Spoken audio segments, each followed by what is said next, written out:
No, terrible. Y ahí estaba la imagen del Talismán, que es este músico que estuvo allí en el acto de repudio y creo que ahora, después de tener la visa, están tratando de quitársela. Pero ¿cómo es posible en horario escolar? ¿Quiere decir que las maestras están de acuerdo? Sí, las maestras están de acuerdo, los convocan, los sacan. Mira, yo recuerdo en el 80, a mí me sacaron al patio, yo no sabíamos a dónde íbamos. Llegó la directora y nos dijo, salgan todos, fórmense afuera en el patio, que vamos a ir a un lugar. Y salimos marchando todos, yo iba para mi casa a darle un mitin de repudio a mi propia familia, hasta que me di cuenta que estaba llegando a mi casa y que era mi familia.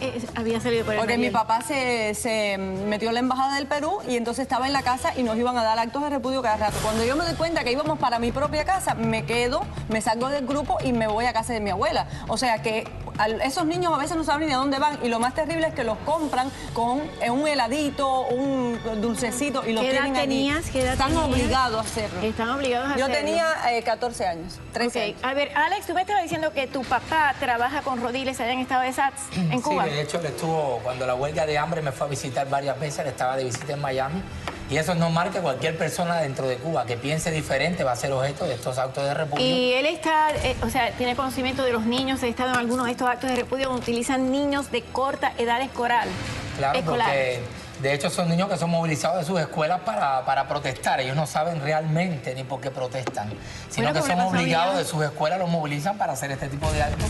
Y ellos interiormente no saben ni por qué lo están haciendo, porque es la doctrina que se le educa dentro de Cuba. Esa vergüenza nos debe dar que somos un pueblo que por momentos me parece que no tenemos derecho ni al perdón, porque haber metido a la gente joven, a los muchachos, a personas que son infantes, que además no tienen conciencia de nada, meterlas en el desastre y en el asco de un mitin de repudio, porque provoca asco. En el año 80 yo aprendí lo que era un mitin de repudio. Cuéntame. Y da asco como te sacaban y prácticamente te embullaban, te obligaban a que fueras a repudiar. No, yo fui de lejos, vi aquello que estaba pasando en casa de Carlos Berenguer en mi barrio. Fue una cosa espantosa. Cuéntame. Las cosas que se hicieron, las madrugadas, la gente dando gritos, los golpes, como en el año 80 cogían las cabillas y las envolvían en los periódicos para darle golpe a la gente. Esa imagen a mí no se me ha podido olvidar. Mi amigo Carlos Miguel Gutiérrez, que se metió en una embajada, al ir al aeropuerto para marcharse, estaban las turbas con los periódicos, no eran periódicos, eran de eso, y en eso había niños, había gente joven, gente que nos daba... ¿Con los padres? Los padres, bien gracias, los padres, bien gracias. Yo puedo decir algo. Yo fui Dime, niño. Luis, dime. Yo fui niño y fui niño en Cuba. Ok, Y viví esa parte, la viví, pero bien cruda. Yo estuve becado mucho tiempo y estaba obligado a regirme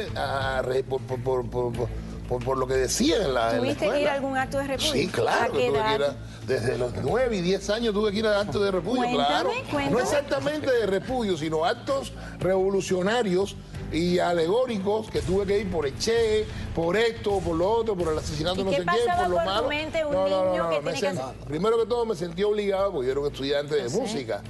Ok, 9, 10 años y empecé a estudiar música, empecé a adorar la música americana, particularmente Benson y alguna gente, y eso me conllevó a problemas muy serios durante toda mi vida por amar la música americana. Fue bien difícil. A ver, No, pero ni siquiera... Que te acabas de sentar porque no te presenté. Ni siquiera actos de repudio. Yo diría que esto cuéntame. es un proceso más complejo. Y voy a tratar de en un minuto explicar el cronograma, lo que vive un niño desde que entra a la escuela. Desde que entra a la escuela, no a los 9, a los 5 años, lo primero que te encuentras es un busto de Martí con una foto de Fidel y tienes que decir, pioneros por el comunismo seremos como el Che. Desde que entras ya te están adoctrinando. Cuando yo me acuerdo, imagínate tú, yo nací en el 80. Ok, entonces... Justo cuando coincidía el proceso de Reagan como presidente de los Estados Unidos. Yo me acuerdo que yo tenía que salir a la calle y decir, Reagan ratón, acuérdate de Girón. ¿A qué edad? 5 años. 5 años. 5 años, pero te digo más. Era prodigio. No, pero es que todo el mundo no te había sacaban nada de la que escuela. compensar Señores, eso en la casa. señores, te sacaban de la escuela. ¿Qué va a hacer tu madre en Cuba? Por eso a mí me da roña a veces. A mí me da roña a veces y me tildan a veces cuando se habla de Cuba. En Cuba hay 2 opciones. O vas a favor de la corriente y te dejas llevar, o te matan, o te mueres, o te desaparecen. En Cuba no hay opción. Tienes vida, no tienes vida caballero, en Cuba no hay opción. El que piensa que en Cuba hay opción, el que piensa que en Cuba está creciendo cada vez más, yo digo que está creciendo la conciencia de las personas, pero en la clandestinidad todavía, a nivel de convivencia social, en Cuba no se ha experimentado ningún cambio. Y viene lo otro, la última anécdota que te voy a decir rápido. Yo estaba en Cuba en el primer año de universidad cuando empezó la batalla de ideas, cuando Elian González. A nosotros ni siquiera te decían que tienes que ir. En la universidad nosotros nos cerraban la beca universitaria, nos llevaban desde las 10 de la noche a la Universidad de La Habana, nos daban un pan con perro caliente para el otro día a las 5 de la mañana salir a marchar para la plaza y te daban un pulovito de Elian. Y si no gritabas, te botaban de la universidad. ¿Qué vas a hacer? ¿Vas a hacer líder? A ver, le quiero preguntar... Nada más parecido a los niños nazis, cuando los ubicaban. Uno ve las imágenes de los nazis, a los que quieren hacer de los nuestros niños. A ver, yo te quiero preguntar, cuando tú llegas allí te das cuenta que el acto de repudio que tú vas a participar es a tu familia porque tu padre, supuestamente le dicen escoria, había sido valiente suficiente para entrar en la Embajada del Perú y salir por el Mariel. ¿Cómo te sentiste y qué hiciste? Nada, yo me sentía aterrorizada. Yo me salí estábamos en el medio de la calle, pasamos por casa de mi abuela, entonces yo abrí la puerta, la casa de mi abuela siempre estaba abierta, abrí la puerta y me metí. Porque aparte, yo tampoco podía dejar que ellos supieran que yo me había ido de la manifestación, porque entonces en la escuela... ¿Pudiste escapar? Exacto, pero era que no lo notaran. Porque aparte las directoras a veces les daban unos nombres, les pasaban las listas, pero ellos no sabían a dónde iban. Pero aparte tengo una historia más horrorosa. Cuando a mí me ponen la pañoleta con 5 años, en esa inauguración que te ponen la pañoleta y que dice pionero como el Che y todo eso, yo llego a mi casa contenta porque, bueno, te hacen sentir que es algo importante. Y mi papá cuando me vio me dice, te quitas ese trapo del cuello. Sí. Entonces yo me quedé traumatizada. Exacto, pero mira lo que pasa. Aunque el padre sea de otra ideología, entonces al otro día yo no me puse la pañoleta y estuve 5 días pasando por la dirección, siendo interrogada por las maestras y la directora diciendo por qué no te quieres poner la pañoleta. Yo lloré. ¿Qué decías? Yo no quise decir nada, porque yo no quería decir que era mi padre que me lo había prohibido. Entonces me lloré, todos esos días me tuvieron ahí sentada como castigada, interrogada con 5 años sin saberme explicar. Y además, después entonces llamaron a mi mamá y le dijeron, ¿se pone la pañoleta o no viene a clase? Ok, es verdad, lo que usted dice es verdad, pero hay una compensación de algún valor, algún decir, algo que contradiga y que desmienta eso que le está pero ¿qué metiendo en pasa la por la cabeza? mente de un niño cuando a esa edad tiene que defender a su madre y no se salva ella por cuidar a su madre? Claro, ella hizo lo natural, salvar a la madre y proteger, inconscientemente estaba protegiendo a su familia. ¿Pero qué pasa por la mente de un niño? Pasa eso,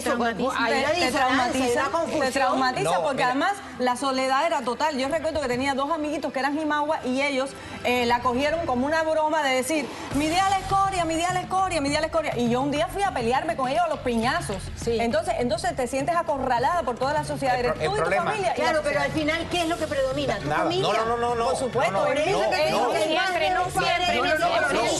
No predomina. Lo que predomina y lo que no han entendido entender, y es hacia dónde van. Por eso cuando los cubanos hablamos, hay veces que la gente no entiende. Es que en Cuba no hay opciones, en Cuba no hay educación privada, en Cuba no hay escuela secundaria, o sea, secundaria te digo alternativa. En Cuba, si no vas por el camino que te indican, no vas a ningún lugar.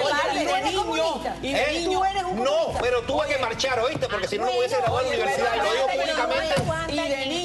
Y de niño, muchas veces que le ponían, y de gente joven, que delataran a su familia y que dijeran las cosas de su familia. Cuidado, que les pues nos tenemos que ir a pausa, pero yo nunca me olvido de una historia que me hizo una de mis productoras, Teresa Montoya, que era hermana de María, que se fue por el Mariel, y ella dice que ella era muy creyente en el comunismo, como su padre, que era creyente, idealista. Ella dice que ese día se dio cuenta porque tuvo que darle un acto de repudio a su hermana y no pudo. Y ese día fue ella que dijo, aquí hay algo mal, y no era una niña. Pausa y volvemos con el terrible síndrome, bueno, de las niñas. Son bicuriosas, son lesbianas, pero le dan besos a las niñas.